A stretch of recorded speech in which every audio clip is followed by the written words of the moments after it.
Good morning everyone and welcome to this live streamed Flick the Switch.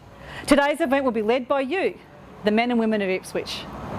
I'd like to start by acknowledging the traditional owners on the land on which we meet, our elders and our city's young Indigenous people, who will be our city's future leaders and continue to share their stories and connection to the land.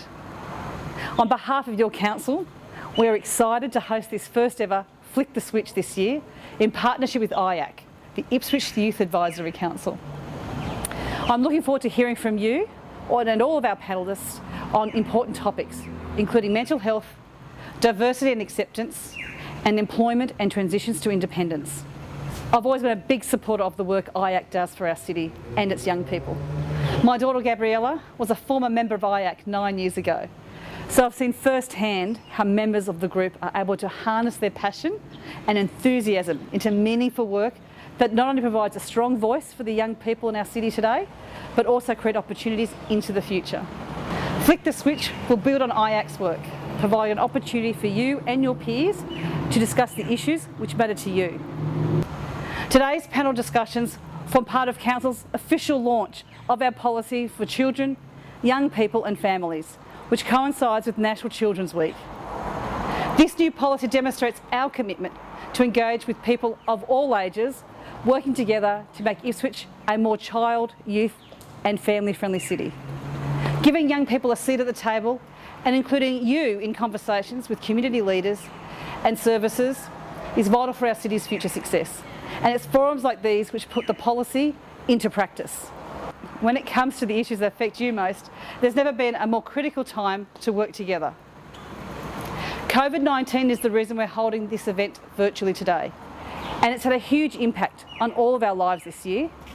Most of you will have adjusted to remote learning, dealt with cancelled or disrupted events, including some of your senior year milestones, or cope with being physically distanced from some of your relatives and your friends. Of course, while it's created challenges with getting everyone in place for this year's Flick the Switch, COVID has highlighted the issues that matter and helped us to focus on what we can do about them. It's also helped us to adapt in doing things in different ways, and live streaming today's panels has given us the opportunity to reach out and hear from more of you from wherever you are right across the city. Council recognises that this week is an important time for many of you, and we want to wish all our seniors sitting their ATAR exams the very best of luck. We're also incredibly grateful that so many of our city's young people have actually shared their views, their experiences and questions with us in advance, so that their voices are heard today, even if we can't have everyone together in person. This is the first Flick the Switch panel, and it's an important launchpad to further discussions. We intend to keep these important discussions going with young people well beyond this first panel. Make sure you head to the Shape Your Ipswich website to stay involved in the conversation. The forum will remain live and feature additional questions from young people. But for now, it's time to flick the switch. Today is all about ensuring the voices of your generation are heard right across Ipswich. Thank you. Welcome everyone. Welcome to the inaugural Flick the Switch Youth Engagement Series. My name's Mose Crozier. I'm from a little organisation called Campfire Co-op, and my role today is to host some conversations over the afternoon and this evening. I'll introduce our panellists in a moment. Just a reminder that this session is about hearing young people's voices, and that's a bit tricky, as the Mayor's just pointed out, in COVID, and so this is a way that we can have that engagement. So we've got some diverse representatives on our panel. I'll just step out of camera because we don't need me. So starting over at Edgar, we have Edgar Venegas, who is from, sorry, this writing's very small, Cooma Incorporated Community, Ipswich Local Level Alliance. Welcome. Then we have Sally, who is from IAC and Headspace Youth Reference Group. Welcome, Sally. We have Counsellor Fechner, Andrew, welcome today. We have Michaela, who is also represented from IAC today, I believe. No, sorry. I'm from Springfield Central State High School. Thank you. Aloise from QPAS, Queensland Program Survivors of Torture and Trauma. Welcome today. Kayana, who has come from, get my pronunciation right, is also a student, is studying, and has come from Laiwiji Aboriginal Corporation. Lawarigi. Sorry, my nerves have got the better of me just now, so I'll own that right now. I'll pass. And welcome Joe from Headspace, and also Andrew from PCYC, Queensland Police. Okay, well, welcome everyone. I'm going to start by Seth is going to read a little quote for us. When we went through the hundreds of questions that were submitted, there was some big themes that came up, and this quote represents one of the key kind of themes that came up in the questions. So I'll hand to you, Seth. Thank you. We received this comment from a young person in Ipswich. As many people are aware, children/teenagers don't really have a say in their upbringing. It is hard as a teenager to find resources that aren't costly that assist with mental health. I have downloaded apps and everything costs money that we don't have. It would be nice to have a free app that explores all aspects of mental health to assist us in the future, but this wouldn't be enough. It is also very hard to see people when some children don't have transport or don't feel safe using transport. Mental health issues stop many children's ability to do simple things that many people do every day. Children, such as myself, find it hard finding a job, using public transport, attending a mainstream school, and participating in sport opportunities. Everything is money-based and not people-based. Thank you very much, Seth. And that quote really does tap into a lot of the questions that came forward in relation to this particular panel on mental health and wellbeing. So just to open up the conversation, the first question is, how can our community together work to create safe spaces and places for the mental health and wellbeing of young people to flourish? And if I can throw to some of our young people, Eloise, have you had any thoughts on that question? I think regard to the quote that he just said, mental health is a very big issue in worldwide. And recently we've been having many people, and especially young people like ourselves, going through big problems that we can solve it if we want to, but it's costing us a lot of money.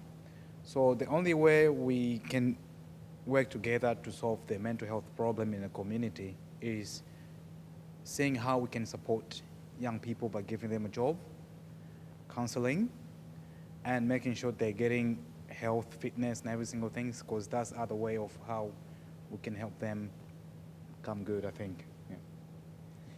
Thanks, Eloise. So they're common things that we hear about around health and wellness, so fitness and wellbeing and accessing counselling and those sorts of things. What about in community? How do we find the spaces where young people can be welcomed to find those spaces? Like, services are really useful, but where in community can young people go? Or where would some of the other young people like to see spaces that young people could go so they can access these things maybe a little more easily? Feel free to jump in. Anywhere that's really accessible. You wouldn't want a young person to have to jump on a train and, have to take a train 2 hours to the city just so they can spend an hour with a counsellor. So I think there needs to be more places closer to, the CBD of Ipswich. Maybe walking distance or bus distance for children, because like we said before, that young people don't usually have a lot of money to rely on, or they don't have their own public transport or their own private transport, So that's what I would like to see, just more spaces closer to where the young people are. Yeah, so a bit more natural access for young people. Yes. Yeah. Okay, so has Zoom had an impact on that for young people, I wonder, in terms of a lot of services went online and offered that? Was access to technology a problem for young people? Honestly, I think so. After working at Ipswich State High School for a year last year, you really get the perspective of the children and the fact that they go home to maybe unsupportive family homes, and they don't have access to computers, to the internet. They might have a PlayStation, so when they go home, instead of jumping onto the internet to look up these services, they find other ways to get away from the trouble that is in the house that they live in. So I think the internet is definitely a problem for some kids, which is why I would like to see, walk-in places available for young children and young people to be able to, really help themselves. Thank you. And that kind of highlights the quote that Seth read out around young people having access to apps and things. It's like that's recommended, but if you don't have those resources. So I'm going to ask Sally and Michaela some questions now, just around as young people in Ipswich. I'll start with you, Sally. How do you know if you have friends that are struggling and with their well-being, and what do you do to support them? First of all, mental illness can be incredibly hard. There are certain symptoms that can be noticed. Appetite changes, struggling with school, withdrawing from friends, maybe lack of interest in hobbies. So I would recommend that simply asking a mate if they're okay or if they're feeling well can be incredibly beneficial. And if the friend or loved one is in a dangerous situation, then it's really important to call the emergency line at 000. Yeah, so something about noticing that something's changed for someone and checking in with them that they're okay. And what if they're not? I'm not sure, Michaela, if you want to jump in. What if someone really says, I'm not okay? How could you support them? It's a lot to navigate yourself to support someone. Yeah, I think you just need to open that conversation up with them and invite them to talk to someone else about it if you can't handle it yourself, like a professional, like the school counsellor or your parents. So what kind of role do school counsellors play? They sound like they're pretty vital then in that support network around a young person who may be in distress. Sorry, can you ask that again? I'm curious about the role of a school counsellor because it would be an easy, I imagine, and we're talking about access, that if you're at school, being able to access that resource at school is probably pretty handy, and just, highlighting that you mentioned that could be a place that you could take a friend to if they were struggling.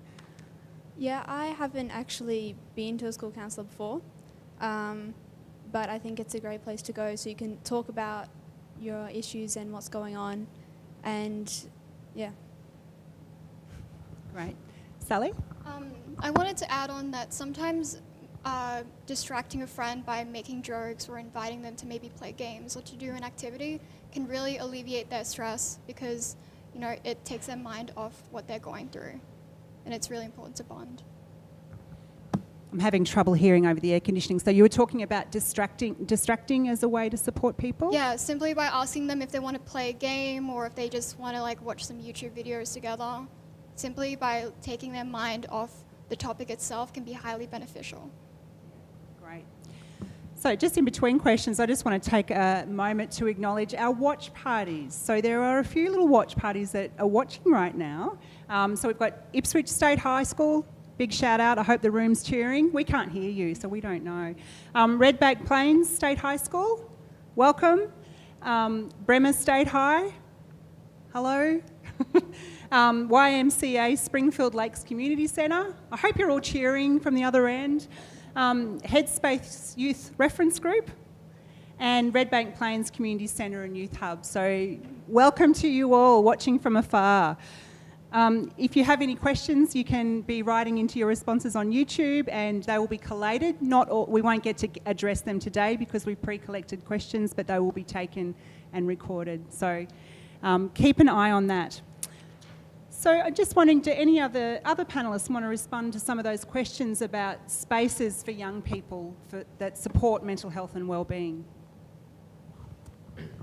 Andrew? Yeah, I've just listening to my fellow panellists speak about potentially not having access or not knowing where services are.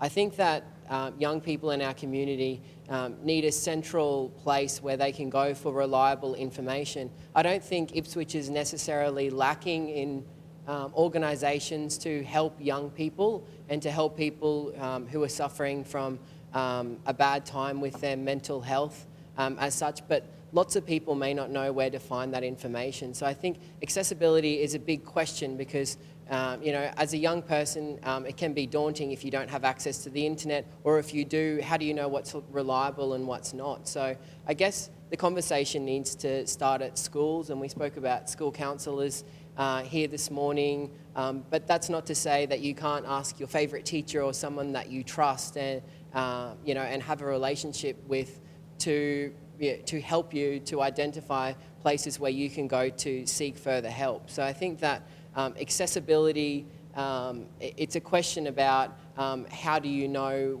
where to go and what reliable information that you can rely on. And we were, I guess, on the discussion of Zoom and the impact that going online and losing that physical contact with each other. For me personally, I miss it. You don't get that same sense of being in the room as another person. There's an energy that you miss online, and I think a lot of people are missing that right now. We're very lucky here in Queensland not to have such heavy restrictions imposed on us. We don't have to stay at home like so many communities around the world who must be suffering as well. So we're lucky that we get to be in this room together, socially distanced, but to feel the energy, it's really great. So although Zoom has kept us connected in a very practical sense, I think what's missing is the physical touch and the closeness you feel to someone when you're looking them eye to eye when you're in the same room as them. So, it definitely has its drawbacks, but again, it's just another outlet so that we know that we're not alone and we have access to the outside world and people who can potentially help us as well. So just in terms of mental health and stigma with young people, my generation, it was a big stigma. And I wonder, there's so much, we talk about it so much these days, I wonder if the stigma has reduced at all around mental health. And one of our questions was a number of young people actually talked about poor accessibility to mental health services, particularly outside hours, that they're often full and that stigma is still a really big issue. So I'm just going to hand over to Seth to read a little quote that helps just to example that experience for people. Some example questions received around this for Flick the Switch included: where can you get immediate help from, as the waiting time for appointments are quite long, and due to COVID-19, mental health services are getting harder to access as there has been a large influx of patients. What will happen to youth mental health services once they reach full capacity? So, Joe, as a representative from Headspace, how can young people easily find out about what services are available? And if it's not easy, what could be done to make that easier for young people to find out? Thank you so much for the question. I guess we do have some amazing free 24-hour services available. So Kids Helpline is a major one. Headspace has an eheadspace service, which is online and via phone. Both those services don't necessarily just do in the moment one session call. I think a lot of people don't know the full array of the services that they do offer. So Kids Helpline can offer regular check-in calls and regular case management if so needed. So that is a great first place to start for any young people. It's a free call service, so they basically need access to a phone. And from there, they can be guided to other services that are available to them. And I definitely think on the stigma around youth mental health, I think, has reduced. And I guess the fact that we're sitting here having this panel online with all these people watching shows that it's much more talked about than it was before. But I guess in some families, some of the older generations still have trouble understanding. So I guess it is about finding an adult that you can trust. And if you can't do that, even if you do go to your school counsellor, sometimes that may not necessarily be the person you want to share everything with, but they can provide you with some of the contacts of other places that you might be able to access. So I think there's still more work to do, but there's definitely services out there, and we're doing our best to listen to all of this feedback and hopefully improve some of the access to those. And definitely, I guess, wondering from some of the young people how they feel about using a phone number and calling that number, and I guess what are some of the things that may prevent you from doing that. Any reflections on that, about accessing things like Kids Helpline after hours? Has anyone experienced that or want to share what they know about that and what that might be like? Thanks, Sally. As as a young person, I previously accessed Kids Helpline and I found them incredibly helpful. I contacted them via email, sometimes phone, and they're more than happy to help. So I think services like these are incredibly useful and crucial to improving the quality of mental health. Thank you. Great. It's come a long way since I remember Kids Helpline from when I was younger. So there's a case management role, is that what I heard you saying, Jo? So they can support ongoing, it's not just that crisis Yeah, call. absolutely. And I think that's something that a lot of people may not be aware of, that it's not just in that they do definitely respond to crisis in the moment, but they also can provide additional ongoing service. So that's also an option that you can use if you are on a wait list to access another service. There are those services that you can use in between, so you're not left on your own with no one to access while you are waiting, because there are some of those wait times, which is really frustrating, but we can definitely use some of those things in between. So Eloise, I'm going to just throw to you. I'm wondering about, for young people coming from as survivors of torture and trauma, mental health is obviously a big issue, and language barriers. What kinds of supports might exist for people from different backgrounds? With the Q parts, we have a lot of support as well. Q parts, we have a lot of support that we offer to the kids as well. We have obviously counsellors who can go with the kids from 9 p.m. until 5 p.m. Sorry, 9 a.m. until 5. So myself as a youth engagement officer, I'll always make sure that I'm with the kids until they're okay, or are trying to fix some of the stuff they need help with. The other support that we do offer at QPARST is making sure that the kids and the family as well, because as a language barrier is becoming a very big issue, and also the corona as well, we try to support as much, we're trying to give their support as much as we can. So that means their family and also their kids as well. They, for example, if they need some support of money or some things as well, financial support, we're trying to offer them something that makes sure that they're good, okay with that. And the other one is also with homework support as well, because we come to understand that some of the young kids, they're struggling with school, and also they're struggling with our performances to attend well in school, and also the language barrier is the big issue. So we support them, homework support, to make sure they excel in everything they're doing. Yeah. So I'm hearing a little bit there that support, there's direct support for a young person, and then there's support within the living systems that they're in, whether that be at school or with families. So it's a whole picture. It's like the crisis support around a young person, but also some ongoing supports and strategies for young people. Kayana, sorry, just as you're having a mouthful of water. What other services and supports do you think, so you work at Wiradjuri Aboriginal Corporation, what other services and supports do you think that young people are needing in Ipswich now? What are you seeing come through, and what do people need? I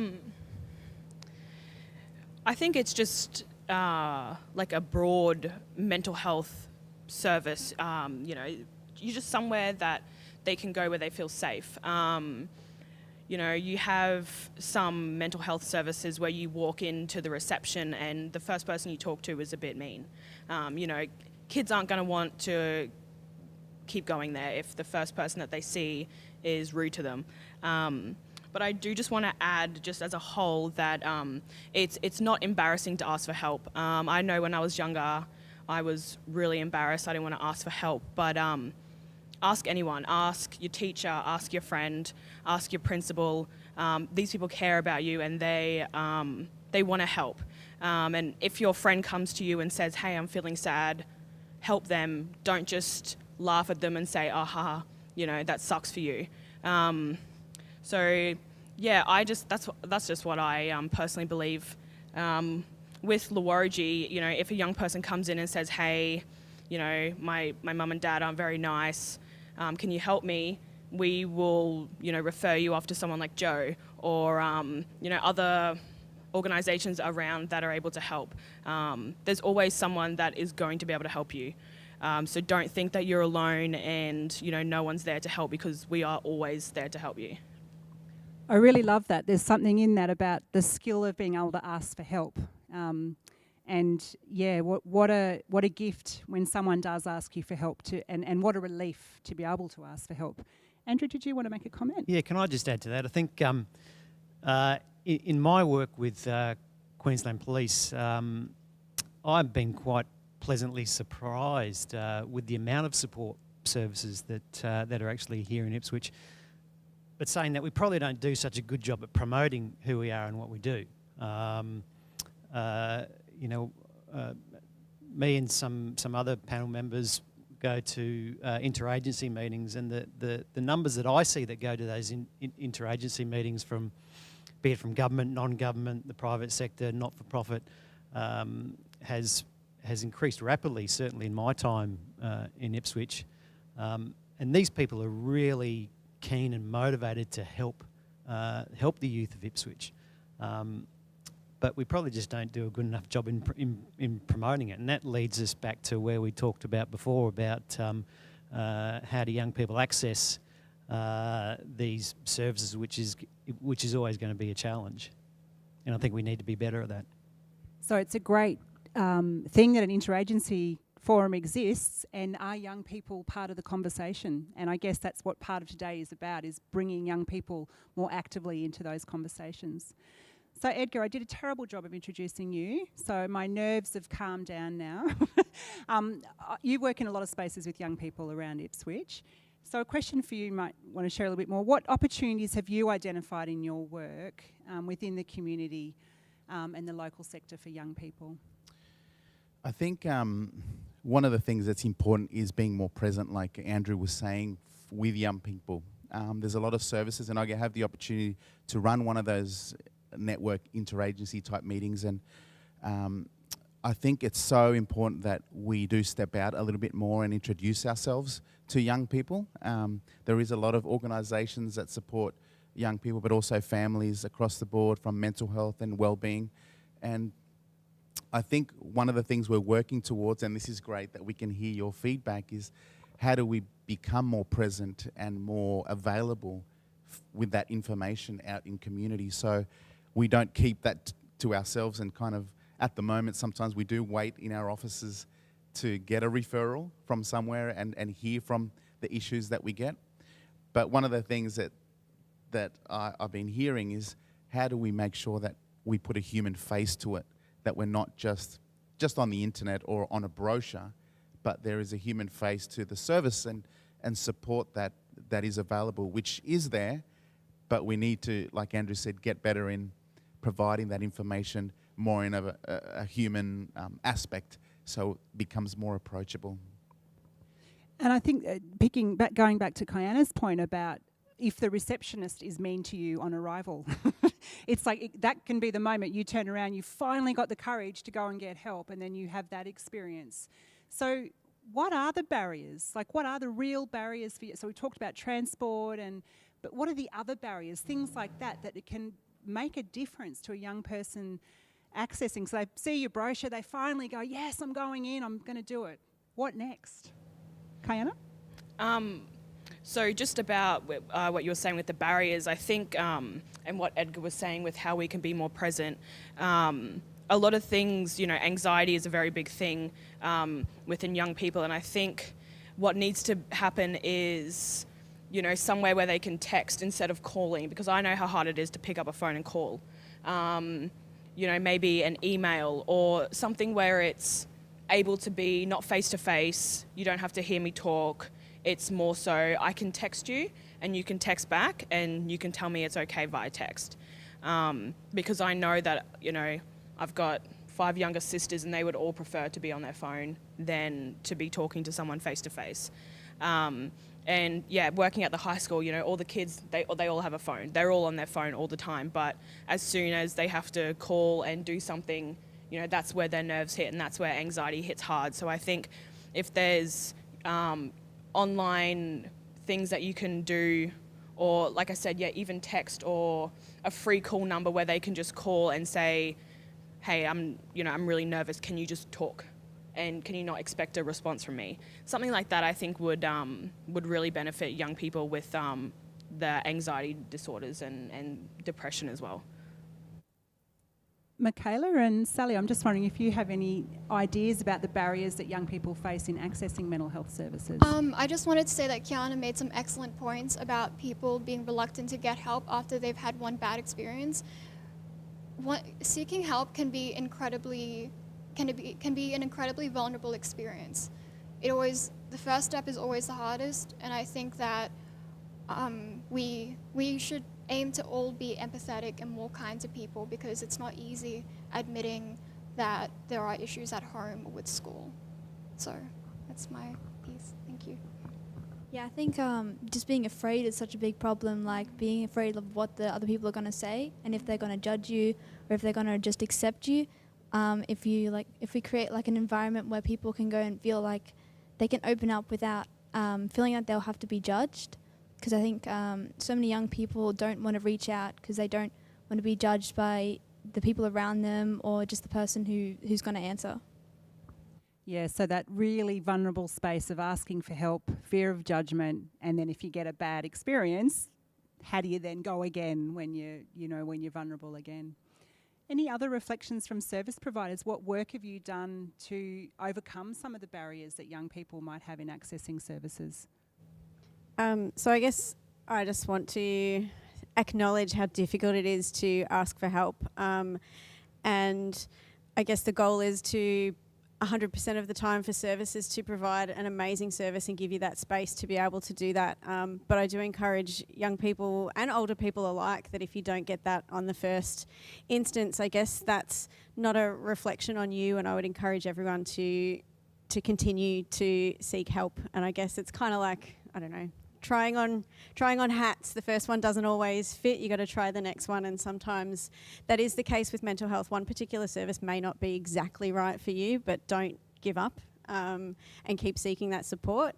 In regards to some of Kiana's amazing suggestions, one online text-based service, Headspace National offers an online eheadspace. It does have an online chat, so young people can chat to a counsellor online rather than use a phone. I'm not quite sure of 100% of other services, but there's so much information on the Headspace website, Beyond Blue website, Kids Helpline website. But yeah, Headspace does have an online chat. They even have group chats for particular different issues that may be affecting young people in a safe space as well. So there are some of those services out there. Obviously, we probably need to get maybe a few more and a little bit more more promotion of that stuff. I think COVID has given us a great opportunity to see how we can address some of the anxiety issues via phone and via Zoom. I know Headspace and a lot of other mental health services are using a lot more phone and Zoom now, which has worked out for a lot of young people with symptoms of anxiety. So I guess if something positive wants to come out of this big negative thing of COVID is that we have started to use technology a bit better to reach more young people in a way that they're comfortable with. Sally? I wanted to say that one of the most important things we can do towards making mental health better for young people is by admitting that vulnerabilities and having problems isn't a sign of being weak, it's a sign of strength, because it takes an immense amount of courage to be like, hey, I'm not doing so well. That's my piece. Thank you. Yeah, there's something about that in what I'm hearing underneath all of this is it's skills, and there's promotion of service, there's access to the service, there's supporting people to understand that not all services fit or not that counsellor fits, and it's okay to ask. So there's like skills in navigating that and being brave enough to be vulnerable, and that's not how we're told to be. We're not told to be vulnerable. That's not okay. So thank you, Sally. I think that's a really important point. Alois, did you have a comment? Yes, I think the other barrier that a lot of migrant kids are facing in the community is that they feel shy and ashamed if they being targeted, they have a mental problem. And that's the big problem that we're facing now. So as Joel said, that if they have like an online service where they can just talk to someone where there's no other people watching them, or say, oh, she's going to see someone, that would be another platform of where a lot of kids will be asking their own question without knowing that they've been watched by someone else. So that's the main, I think, online platform will be another good resources, yeah. So those online chats and things can be a way to avoid having to go into the shame spiral and to be stepping out of judgment and being able to be vulnerable, creating a safe space for vulnerability to be able to show up. So we've spent a lot of time talking about mental health, and this whole session is mental health and wellness. So and one of the quotes in the beginning that you read, Seth, from memory, said something about physical activity and doing things. I think, Sally, you talked about distraction, like getting out of the house, like those kind of strategies to help overcome mental illness and feeling unwell. So taking those positive steps. So I'm going to shift our conversation a little bit and just probably throw to Sally and Michaela as young people in Ipswich. What kind of physical spaces would you like to see available or are available to young people in Ipswich that work really well? And not skate parks. Give me something else. They used to be very popular. I don't know if they still are. That's a really excellent question. I know there are a number of supports for kids who come from troubled backgrounds. I would like to see more. Also, more open spaces for members of the LGBT community so they feel like they have a place somewhere they belong. We should aim to be more accepting and inclusive of everyone, regardless of races, genders, backgrounds, and ages. I think that would be highly beneficial. Thank you. So the physical space is about the social space as well. So creating a social space that feels safe for young people to show up in all diversity and acceptance. COVID and whatnot, I think young people should... social life is incredibly important, and it's always good to feel like someone cares and to feel connected and to even bond through hobbies. So yeah, I'd be really excited to see more of that around Ipswich. Thank you. Yeah, I just have to agree with Sally with all that, with more spaces for people to feel welcome. Great. So, Andrew, boasting as the youngest member on council, some questions for you. As you know, close to a young person, from your work with the Ipswich community and the service sector, what kind of spaces and places are you hearing that young people need? It's difficult to ascertain exactly what young people want. It's a question that I have asked lots of young people, both through my campaign and since being sworn in as a counsellor. Ipswich is very rich in its sporting community. The arts isn't so developed here, which is a bit of a bugbear of mine. And it seems like if you're not into sport, then what are you doing and where are you going? I mean, you can go to hang out at the cinema, or you can go to a shopping centre or get a group of people together. But if you don't feel comfortable to introduce yourself to somebody else, where are you going? And generally we push people to sports. And I meet with lots and lots and lots of community groups. None of them have members in them under the age of 30 or even 40 most times. So the question begs, why aren't young people getting involved in community groups? Because there aren't community groups out there that interest them particularly. If there were, I think that we could do a better job of creating spaces that have interesting subject matter to actually attract young people to go and hang out together. Like-minded people that love gaming, where are they going? I mean, they're hanging out online, on Twitch, on YouTube. There's mostly an online presence there, but how do you bring that interest into the real world? If there are people who love music, where are they going? They're not going to join the choirs that are, 100 years old and are still singing Gregorian chants. It's not something that interests them.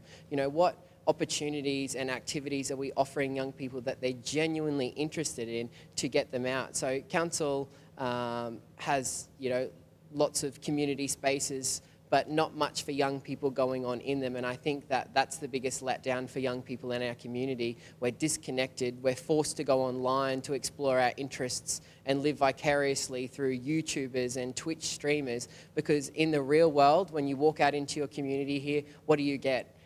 It's nothing that excites you or inspires you or or entices more than 5 to 10 people to gather once a week. And I think that that's something that I don't want to die. I want to see people hanging out with each other every week, but having a good and interesting reason to do so. And I think that unless we start offering more exciting people, we're going to completely lose the idea. So what spaces do we offer? Well, there's plenty, but what activities are we offering? Well, some activities that aren't that exciting, because ask every young panelist here today, when was the last time they went to a community group or they had an interest group and they were hanging out? It was probably at school at lunch when they were, checking to see the funniest video on TikTok. And, that is a genuine interest, and you people need to get together and create content and share what makes them happy and excited.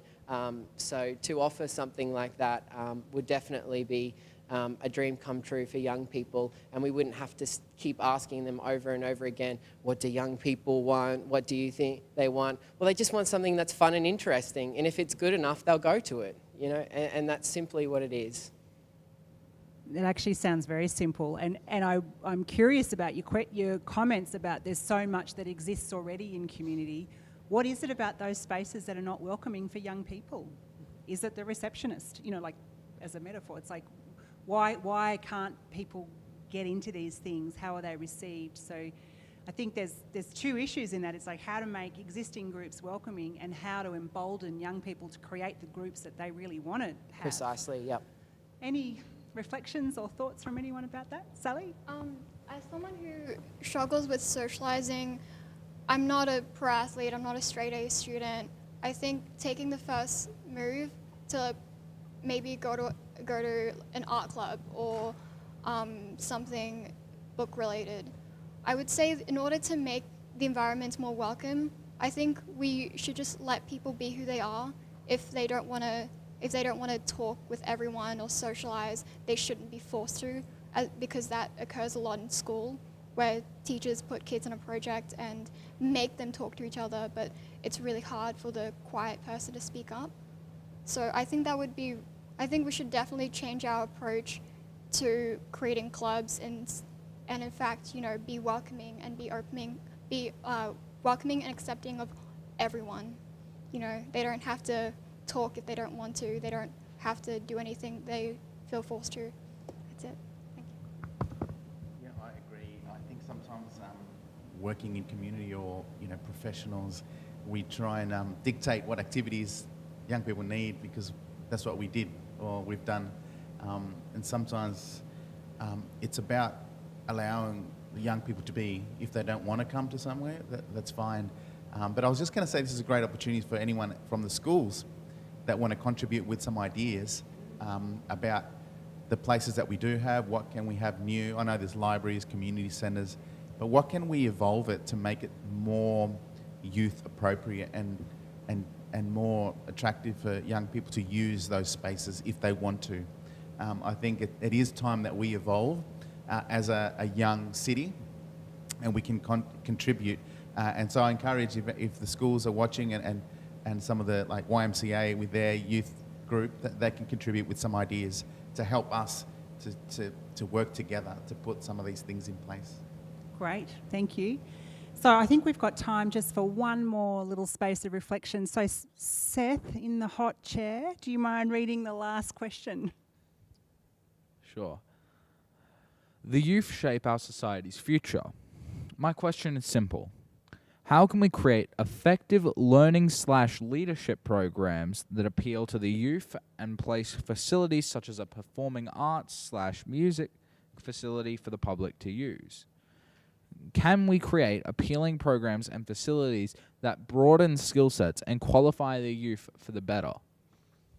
And that kind of taps in a little bit what Andrew was speaking about before. So this is a question for all until we kind of run out of time, but I want to start with this, Andrew.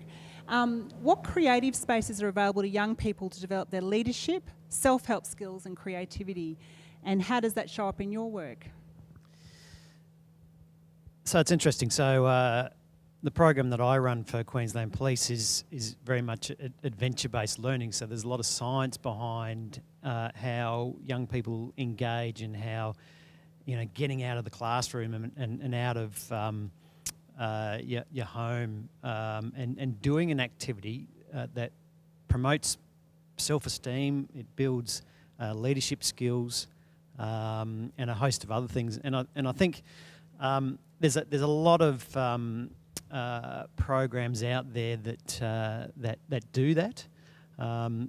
The challenge is, and what Sally was saying before about for those young people that are perhaps a bit introverted, is to give it time but to bring them along on the journey and give them every opportunity. They might not want to come on the first time, but the next time that they will with some help. So that's always going to be the challenge. There are going to be those young people that always jump at an opportunity to do something. In my program, we always take our groups out to Rebel Domain, which is a great spot to just go and chill out. It's a nice green space where you can sort of forget that you're in this big city of Ipswich.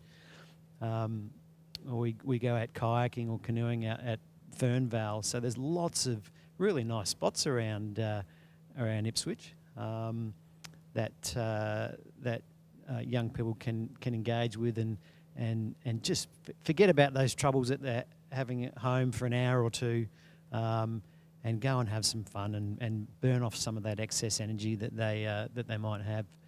So there are certainly opportunities. It's always great to have more, and that's sometimes the struggle, because sometimes there's a cost factor involved in it. Sometimes there's a wait list to do programs. So that's the onus back on us as the people that coordinate these programs to do something about that as well. Okay, thank you. I know. So what I'm hearing underneath that too is there's a little bit of a nexus there about creating a safe space for young people to be brave to show up. So on that note, we're out of time. Thank you, panellists, very much for sharing your insights and wisdoms, and it was over very quickly. So thank you very much.